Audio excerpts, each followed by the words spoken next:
सहना भवतु सहनौ भुनक्तु सह वीर्यं करवावहै तेजस्विनावधीतमस्तु मा विद्विषावहै।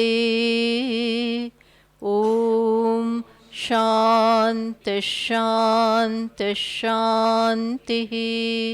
श्रुतिस्मृतिपुराणानाम् आलयं करुणालयं नमामि भगवत्पादं शङ्करं लोकशङ्करं शङ्करं शङ्कराचार्यं केशवं बादरायणं सूत्रभाष्यकृतौ वन्दे भगवन्तौ पुनः पुनः।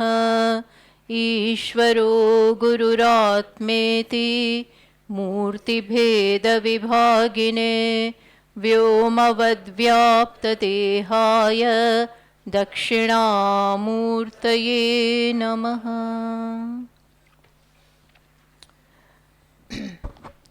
So the text that we are going to do is DrgDrshyaViveka. As the name suggests, am I audible to all of you? The side.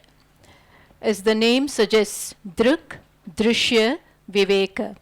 Drg means drashta, the seer, and drishya means the seen, and viveka. Viveka means separating them. From the stem which this word viveka is derived, which is in the sense of pruthak karane, which is in the sense of separating. So the name, the title suggests that this is separating the seer from the seen, separating these two. Now, when we hear this, it appears very strange, because, as we all know, obviously, that the seer is different from the seen. I see you all, you are different from me, and you see me, and obviously we are different. We see this object, it is different from me, and I am also different from this object. So they are already separate, they are already different. So what is the text doing? The text says, DrgDrshyaViveka, separating the drashta from the drishya, the seer from the seen. But they are already different. So what are you going to do? Yes, they know better. They know better. So there is something more than what meets the eye. It seems that we have lumped together what is really different, the seer and the seen, which are really different, are mixed by us, are really lumped together by us. See, there are certain objects which are clearly seen, which are clearly drishyas. But if that is the case here, then there is no need for separation, as we have just said. But there are certain things which are not clear to us that they are drishyas, that they are objects of our seeing, that is not clear to us. And that is why this error has been committed, that we have lumped together, we have mixed together the drishya and the drashta. So these two are mixed, and obviously when you mix together things which are different, then you become as good as what you have mixed. When I mix this, I cannot mix it, but when I take this pot to be myself, even though it is not possible, but if I look upon this pot as myself, I am as good as this pot. And if I superimpose the attributes of myself upon this pot, then this gets what which it doesn't deserve. So this is what has happened. It is not an ordinary thing. Our life is based upon this great error. And that is why it needed Bhashyakara. Bhashyakara means Sri Shankaracharya ji, whom with respect and devotion we call as Bhagavan Bhashyakara. It needed him to write this Adhyasa Bhashya before writing his commentary upon Brahma Sutras. When he decided to write commentaries upon Brahma Sutras by Veda Vyasji, he didn't begin right away. He had to first establish what he is going to write, namely the commentary upon Brahma Sutra, by writing the preface. By writing the preface, which is known as what? What is it known as? Adhyasa Bhashya, which underlines this thing. What? That there is an adhyasa, there is this error, there is this big mistake in our life. And our life, the fundamental building block upon which this building called life is built, is upon this basic error. What? Of taking what is you, what is drishya, as I, and looking and superimposing the attributes of I upon you. Now you can imagine what the life will be. You may feel that, Swaminiji, our life is hunky-dory. There is nothing wrong with it. We are merrily going on with our life. But understand that there is this fundamental mistake, adhyasa. There is this atasmin tad buddhihi. What is not I is looked upon as I, and what is I is superimposed, the attributes of I are superimposed upon you. Bhashyakara begins, this is based upon that. This text is based upon that. And that is why I am giving this reference.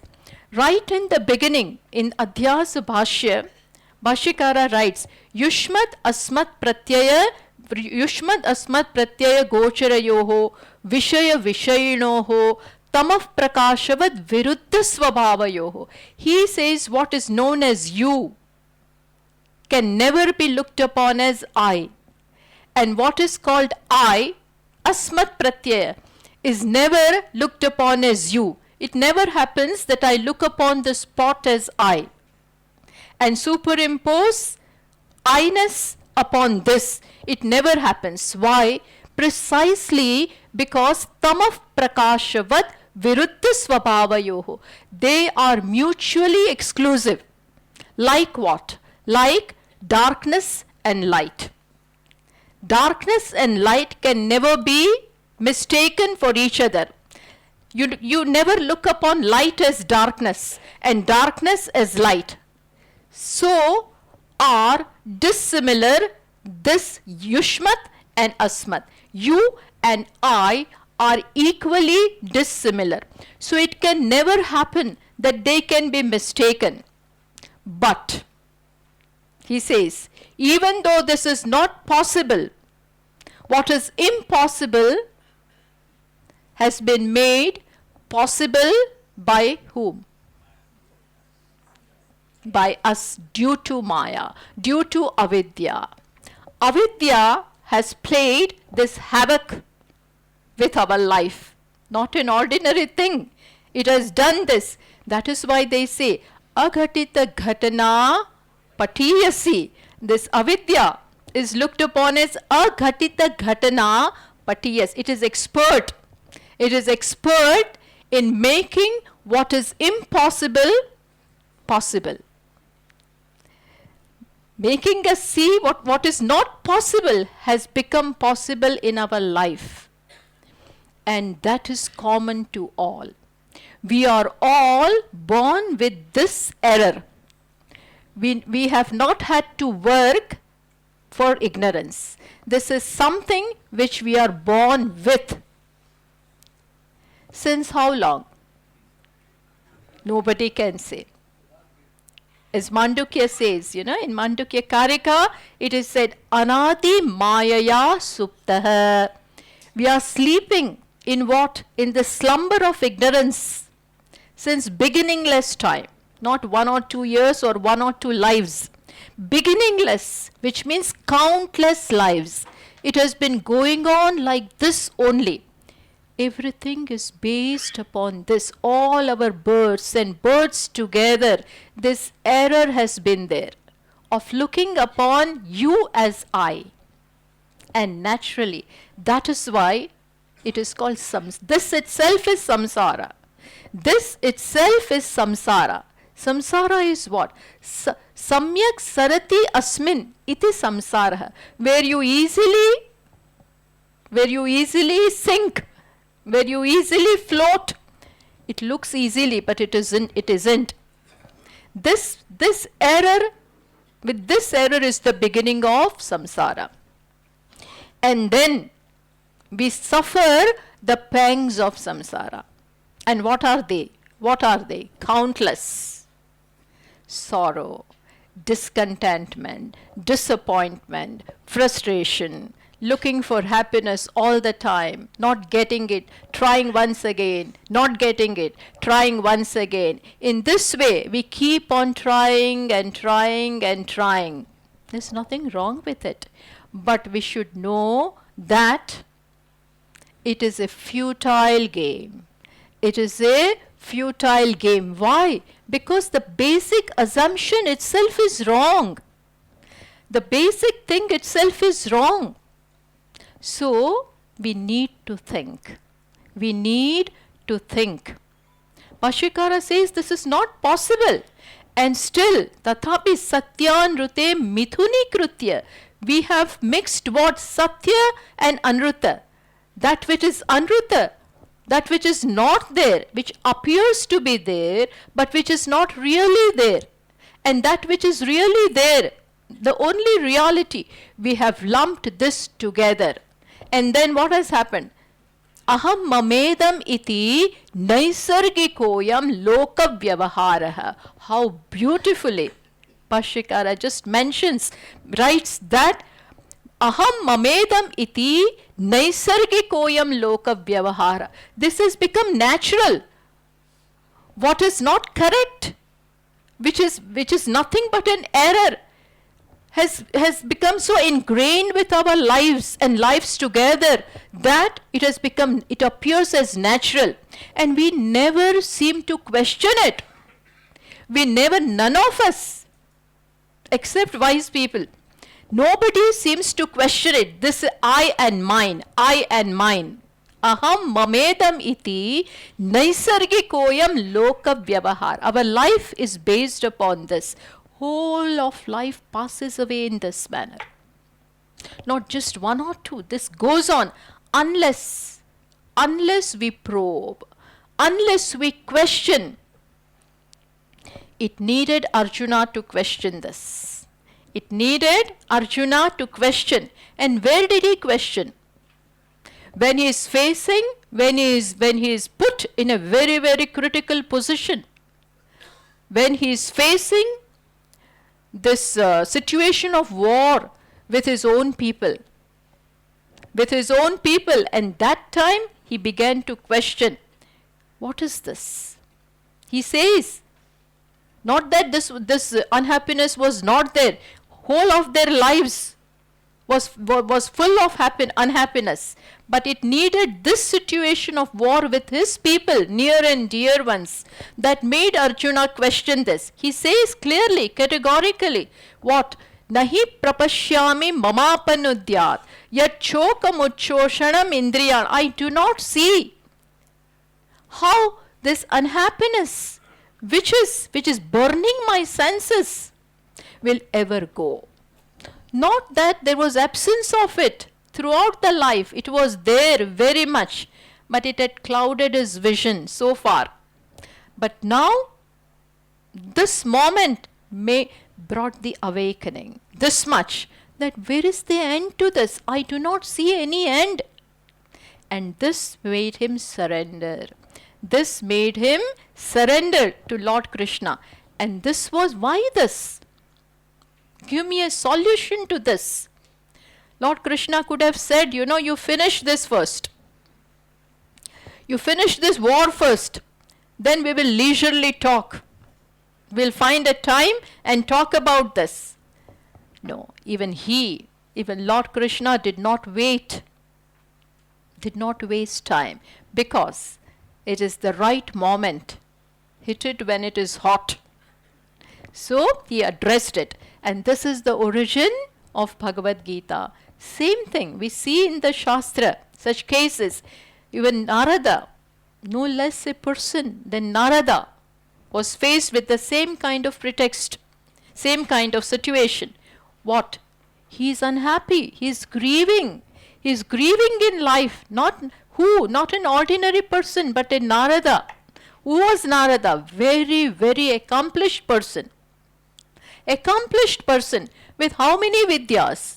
64 different branches of knowledge. PhD in all of them. PhD in all of them. Doctorate degree in all of them. Singing, dancing, music, astronomy, astrology, everything. But still he, Soham Bhagavan Shochami, such as I am. But still grieving. This grief doesn't leave anyone.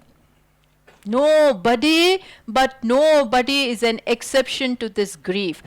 Precisely because of this error.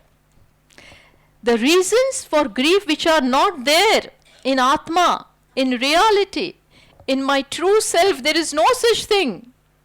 And still I experience it. Still I very intimately feel it. Intimately. Grief is right here. I feel it intimately. It is in the core of my being. Grief means not disappointment, frustration, looking for happiness outside, looking for peace. All this is there, right here. So having the siddhis outside is no solution. Is no solution for that. Because grief is centered where? Right here. It is centered upon Atma. And so I have to remove it right here. It has to be removed where it is located. It is located, centered upon the self. The object of grief is because of Atma. I find myself limited, bound by time, bound by space, bound by thousands of limitations. And how can one ever put up with that? Why?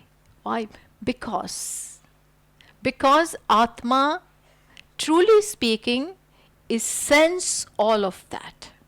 There is no trace of limitation, no trace of inadequacy, bondage in the self.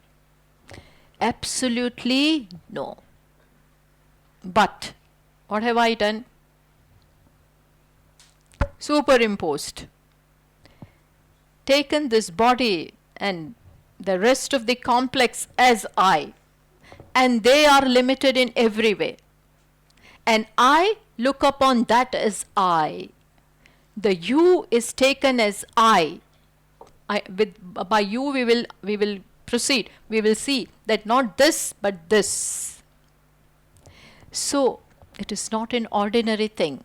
And that is why Sanat Kumara, the teachers of Narada, the guru of Narada, had to teach him that whatever you know is only in name. Whatever degrees you have, they are only in name. You don't know the crux. You don't know the quintessence. You have missed it. And where is the real thing? In Bhuman. What nalpe sukham asti. What all you know is alpa. Na nalpe sukham asti. There is not an iota, no trace of sukham in what you see. In what you see. There is not, and what you see you try to acquire, thinking that it will fulfill me. Thinking that it will solve my problems. Because they seem to promise. They seem to promise. But never, they can never yield that. Why? Because they don't have it. Bhuman is Atma. And Sukham is nothing but Atma. That is the Upadesha of Sanat Kumara to Narada. Lord Krishna also began with this. In fact, right in the 13th chapter, up to 13th chapter, he went on with this. What did he say? Idam shariram kaunteya kshetram iti abhidiyate. This is the basis for this book, for this text. What does Lord Krishna say? Because what is Arjuna is grieving. Grieving for what? Near and dear ones. And I will be the culprit. I will be the killer. They will be killed. Wait a minute. Who is this I? Who is this I upon which you are making these allegations? First clear that. It is not proven that I is like that. And who can prove this? From where will you get this knowledge about the I? Where will you get it? From Pramana, from Shastra. From Shastra. Shastra is the valid source of knowledge. The authority for that. Without consulting them. Without consulting them. We have taken it for granted that I am so and so. And world is like that. I am like this. Ishvara is like that. All of them are different. We have taken it for granted and then we proceed with life. Imagine, you can understand how much of time has gone away in all this. And if we don't do anything about this, if even now we don't open our eyes, then the same thing will continue. The same thing will continue. Nanya pantaha vimuktaye. There is no other path, no other headway, no other solution for mukti. Other than what? Other than knowing the truth about myself. Who am I? Has to be clearly known. This is a choiceless choice. Choiceless choice. There are no options. Should I know myself or not? Let me go on. Let me go ahead with this. What is wrong? Tragedy is the lot. Tragedy is the lot of our life. Because I look upon something which is not I as I. Ajnanam is not an ordinary thing. There are two Shaktis of Ajnanam. Avidya has twofold powers. She is very powerful. She has two Shaktis. Which are those two Shaktis with which she works? Avaranam and Vikshepa. Avarana is veiling, concealing. And Vikshepa is projecting. Projecting. So Avarana means not only do I not know myself, the true nature is veiled, but what does Vikshepa do? Makes me look upon what is not I as I. What is not in the I is imagined to be there, and then I have a perception of myself. And this perception is totally wrong. And when my perception about myself is wrong, my perception about you is also wrong. My perception about the world is also wrong. Ishvara, wrong. Incorrect. With this, there cannot be true success in life. By success, I do not mean name and fame and power and position and bank accounts. No, that you may very well have. That is not what I mean by success. But understand, even with all those things, with all those so-called success, you cannot be Kritakritya. You cannot be Kritakritya. Kritakritya means once and for all contented. Now nothing remains to be done. Nothing remains to be achieved. Nothing remains to be changed. I don't have to prove myself to anyone. I'm fine as I am, here and now. I'm fine as I am. Here, not later, no postponing after doing some meditation, after going to Gangotri or this or that. No, no such thing. Here as I am. This is what is true success. This is true success. And that you cannot have unless you know this. Unless this is known, there cannot be true success. There cannot be satisfaction here. With everything that one does, things achieves, what remains at the core? What remains at the core? Incompleteness. And we can never settle with that. We can never settle with that. And this reflects, what is here. It reflects in our life, in everything that we do, we think, we behave, in each and everything of this. My ignorance of my true self gets reflected. It comes out everywhere. So don't think that I'll be unhappy sometimes. No, this continuous, that's Shruti, as Pujya Swami just says, that there is that basic Shruti, just as in music we have one note, sa, pa, whatever. Similarly, in life, this goes on and on and on. Limited, bound, unhappy, dependent. And who likes this? Tell me, who likes it? Who likes it? Is there someone, some unique person? Nobody is ready to put up with this. But this is the lot. And that is why this need for this text. This is a Prakarana Grantha. What is this? DrgDrshyaViveka is a Prakarana Grantha. Prakarana Granthas, are they elaborate and explain the main thing, that is the Upanishads.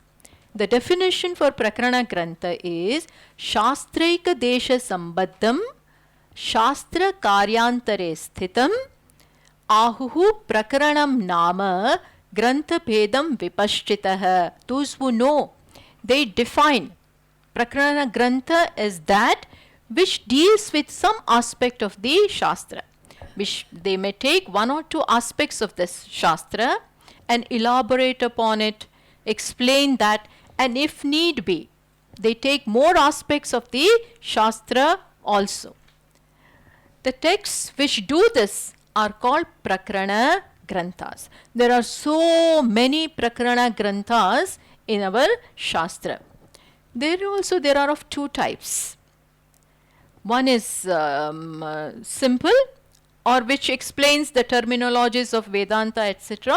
They are of one type, and the other one is advanced, where in the advanced they explain the methodology. Prakriya Prakarana Granthas. Prakriya means they dwell upon the methodology of unfolding the true meaning of Vedanta, where they unfold the Prakriya. That is, they deal with that. That is called Prakriya Granthas, Prakarana Grantha of that type. Panchatashi, which is a very, very famous Prakarana Grantha. It is by whom? Who is the author? Vidyaranya Swami. It is a brilliant example of Prakriya type of Prakarana Granthas. Then there are other types which are quite advanced. which are known as Siddhi Granthas, wherein they explain the principles of Vedanta. They focus upon the principles of Vedanta. For example, say there is this Naishkarmya Siddhi. Naishkarmya Siddhi, who is the author? Sureshwaracharya ji, one of the foremost disciple of Sri Shankaracharya ji. He has written this Naishkarmya Siddhi, where he focuses upon Atma as a karta. There is absolutely no action. Action is mithya in Atma. Action is mithya in the reality. He focuses upon that. So that is called Naishkarmya. That text is called Naishkarmya Siddhi. Then there is another advanced text like Advaita Siddhi. It is by, who is the author? Madhusudan Saraswati ji.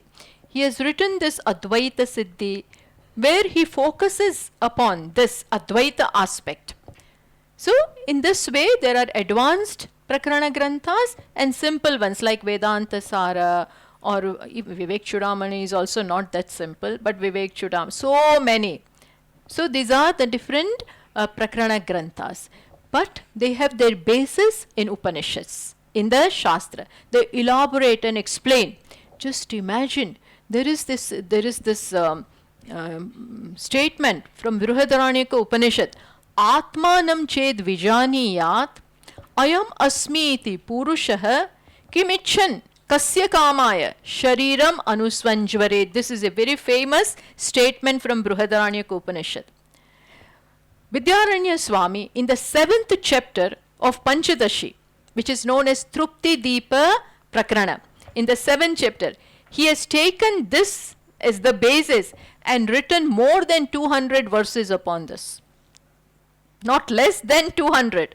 He has written so many verses just upon this one Vakya. Atmanam ched vijaniyat. Had I know, if one knows, if one comes to know Atma as what? Ayam asmi iti purushad. I am this Atma, I am this self, which is described, which is unfolded in this manner in the Upanishads. If one knows this, then kimichan, kasya kamaya, then for which desire? Desiring what? Will one take up the body? So, when will one take up the body? We don't take up, out of choice, but we desire. We have desires for thousands of things, so many things. Those desires, because they are there, then Bhagavan has to give this. Bhagavan has to give this so that we can fulfill our desire. But had I known the self, Atmanam ched vijaniyat. If Atma had been known, then there would have been no need for all this. This is what I'm just explaining this to show you what Prakarana Granthas do. Based upon this. So the basis is in Upanishads. So Prakarana Granthas are not simple that way. And this is a very difficult, relatively speaking, this is a difficult Prakarana Grantha. Which one? DrgDrshyaViveka. Now, as far as the authorship of this text is concerned, it is not definitive. It is believed, some say that Sri Shankaracharya ji has written this. But it doesn't seem to be probable. Why? Because the style of this text is not characteristic of Sri Shankaracharya ji. When we read the text, we find that it is not Shankaracharya ji. So, even though it is ascribed to him, one of the authors, as Shankaracharya ji, but it doesn't seem to be probable.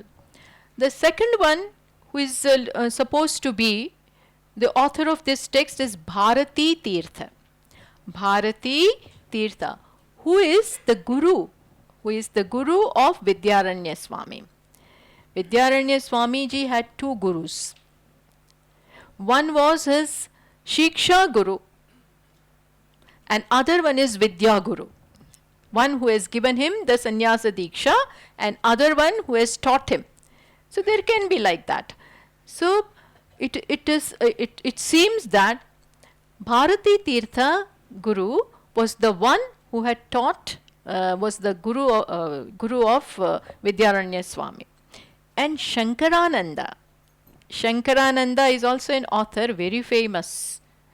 Shankarananda seems to have been the Diksha Guru for Vidyaranya Swami. So Bharati Tirtha, this text is ascribed to Bharati Tirtha also. And some believe that this text has been written by Vidyaranya Swami himself. Vidyaranya Swami, Nishchala Dasji, in one of his tikas, Vrittis, he writes that this text belongs to Sri Vidyaranya Swami. So there are different views regarding this. But it is more probable that it is written by Bharati Tirtha. Bharati Tirtha seems to have written this text because there is a tika, there is a commentary upon this by Ananda. It is a commentary by, let me see, Srimad Brahmananda Bharati.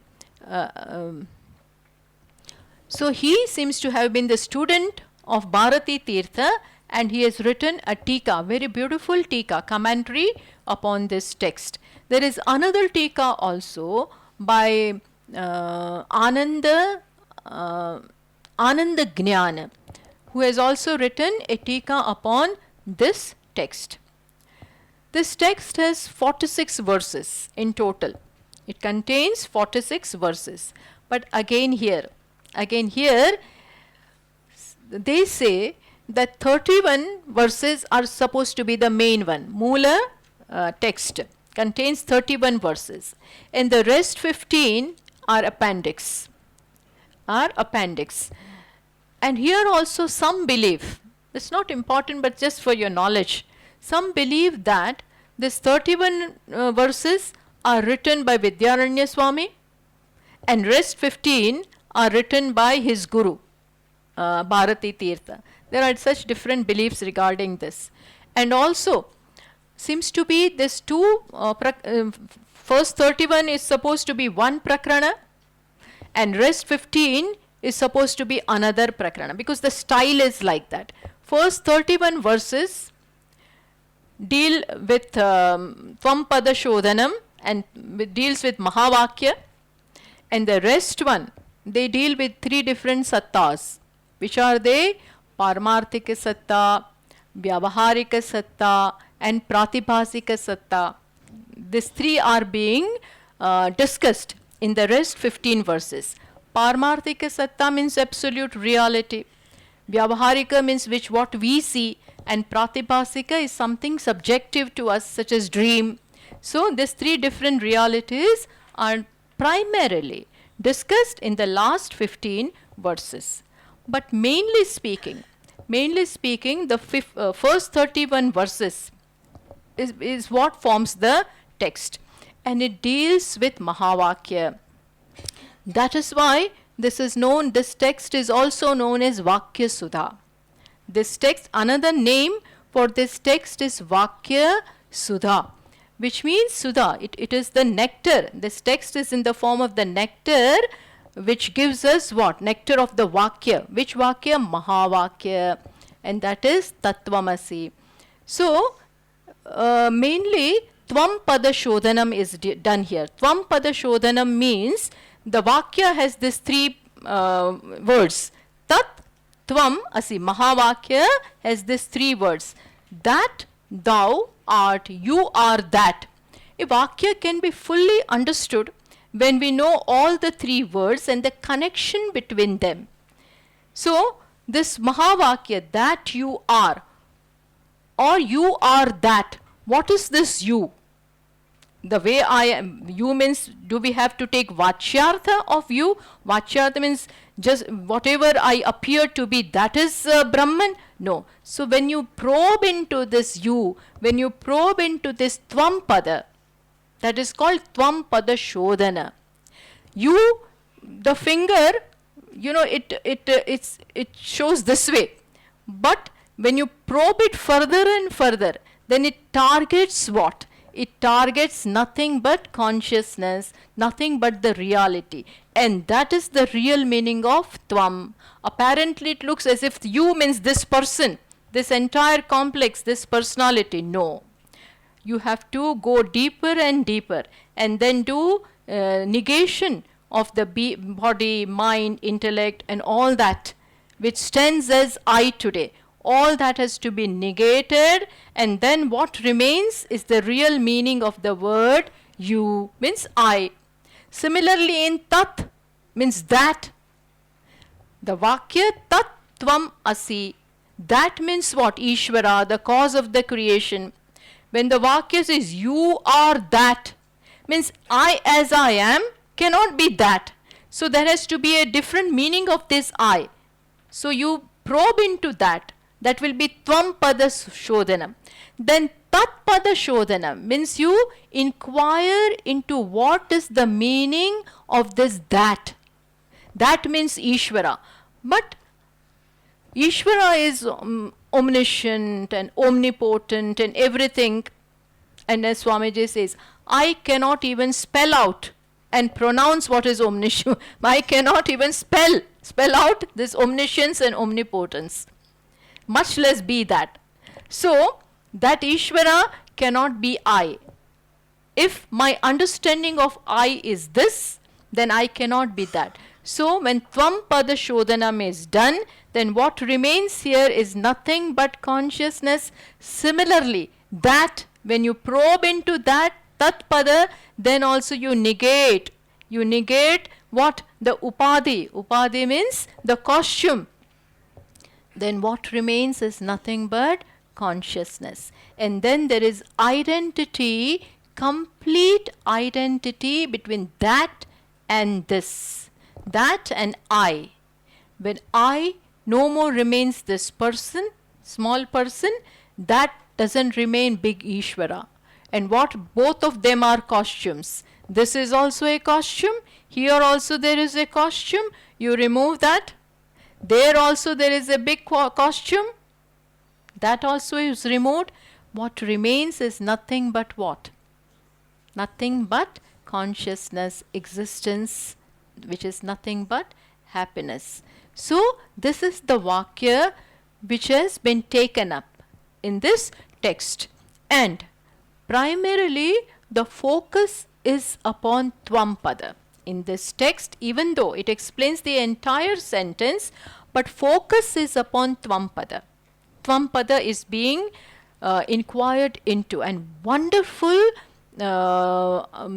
inquiry is carried out on this Tvam Pada. Of course, it also deals with Tat Pada also. Not that it doesn't do. It deals with Tat Pada also. And finally shows the total oneness, Akhandakara, oneness between this Tat and Tvam. So this is what the text is. Plus, I would also like to say that, as I said, Prakarana Granthas have their basis upon Upanishads. So it is believed, and you see, you find it also. There is this Upanishad called Saraswati Rahasya Upanishad.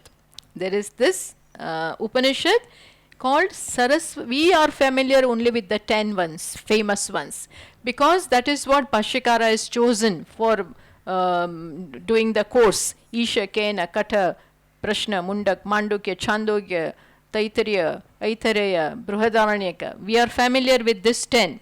They are enough. But there are many other Upanishads, many of them. One of them is Saraswati Rahasya Upanishad, and it is found in Krishna Yajurveda. It is found in Krishna Yajur. There you find this verses verbatim. Some of these verses are found verbatim in that Upanishad. So they are taken and elaborated upon. Then another thing, very important aspect of this text is wonderful exposition upon Samadhi. Samadhi. 6-fold samadhis are shown here. That we'll be doing. It's a wonderful contribution of course, this is discussed throughout the text, throughout the Shastra, and mainly in Yoga Shastra. We find this Yoga Vasishtha, in Patanjali Yoga, and everywhere in Mandukya. You find all this, but it has been very beautifully culled together and brought out. I mean, it's given here. So 6-fold samadhis form a very, very important aspect of this text. So this is what the text is in brief.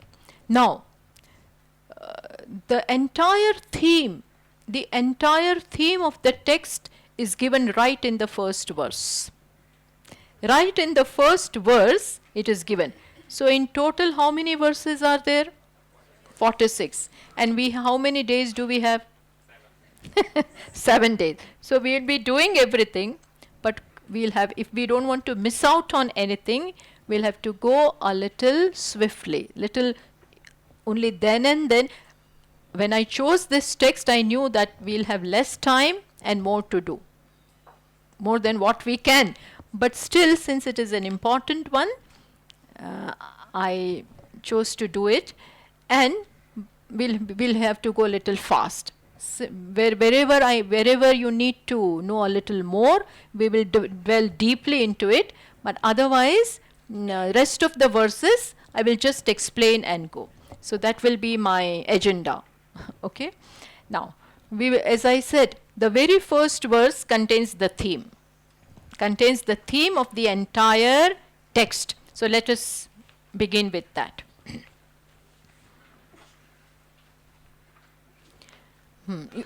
I hope all of you have this copy. Rupam drishyam lochanam druka tadrishyam druktumanasam drishyadi vrittaya sakshi drugeva natu drishyate. See, very beautifully the author takes us through this journey of drashta. Slowly but surely he takes us to this inner journey. He says there are only two padarthas, two objects in this world. Which are they? Drashta and drishya. Then we will find that drishyas seem to be many. All of them will be shown as not being there. Mithya. Then what will remain? Drishya. When the drishya is mithya, mithya means apparent. Mithya doesn't mean shunya. Shunya means it is not there at all. You don't see it. But mithya means what? Mithya means you see it, but it has no content, it is not substantial, it just appears to be there, but it is not there. Just as my shadow. Shadow very much appears to be there, but what is the content of the shadow? Nothing. Similarly, the dream also. Dream is another example, brilliant example for that which is mithya. Dream, we do see it, but what is it? It's not there. Had it been there in the dream, I had what? I had won a lottery. And in the Jagrata, and when I wake up, people are waiting for me to pay off the debts. I can very well use that, can I? So, the money, the currency, which I appeared to have in the dream is of no use because it was not there. I was seeing it, that is why it was there. I saw it, and that seemed to give life to that. But in reality, it is not there. Exactly in the same way, we will find that drishya, this names and forms, plethora of names and forms falls in the category of what? Appearance. apparent. And I am the seer, not this person. Here also there are two. Here also we will find Drug and Drishya is there. But when from here also Drishya will go, then what will remain? Drishta. And without Drishya being there, can the Drishta be called Drishta? The name, the Sangnya, the nomenclature Drishta comes with reference to Drishya. When the seen is there, I am the seer. But when nobody is there, I am not seer. Seer is not my permanent name. So when the seeing is not there, I am not even a Drishta. What am I? I am just the existence, mere consciousness, Gnaptihi, mere consciousness. The content of the Drishta. The content of the Drishta will remain. So even though now we talk about this two, but then the climax will be that there is just one. One not with reference to second one. We use number 1 with reference to 2 and 3 and 4. Not that kind of one which has the expectation of second and third. No, but just one without second one. That. So, the verse says, see, Rupam Drishyam, Lochanam Drug. Rupam means forms and colors. When we talk about names and forms and color, they are all something which is seen. And who is the seer? Lochanam. Lochanam means eyes. Now here when we talk about Lochanam, understand that all the other organs are also included. All the other sense organs of knowledge, perception are included in Lochanam. And all the Rupa, which means not only forms, but also objects of sound, objects of smell, objects of taste, objects of touch, all of them are. So Rupam is representative of the entire creation of names and forms. And Lochanam is here representative of what? Of all the sense organs of perception. And knowledge of action also should be included. But what does it say? This Rupam, name and form, which you see, they are seen. And who is the seer? Eyes. Lochan, eye is the seer. With reference to them, eyes are the seer. Drug. Drishta is one. And what is seen is how many? Countless. Forms are many. The seer is one. Okay. Now we proceed further. Lochanam Drug. Tad Drishyam Druktu Manasam. But now as we proceed, what does the text say? Lochanam is seer. Eyes are the seer with reference to forms. But eyes are not permanent seer. It is also only with reference to the forms. The Drishyam, that also becomes. Eyes also become Drishyam, objects which are seen with respect to what? Manasam. Mind is the seer. With reference to forms, eyes were the seer and forms were seen. Now with respect to mind, mind is the seer and Lochanam becomes the seen. Lochanam means all the sense organs are also seen by the mind. My Sakshi Bhasya. See, mind is, eyes are not seen the way I see this. But mind is aware of the sense organs. It is due, now as we proceed towards Drashta, we will find that Drishya is dependent upon Drashta. Drishyas are many, they are inert, and they are dependent upon the seer. Now we come to this first seer, Lochanam. That also is Drishya for the mind.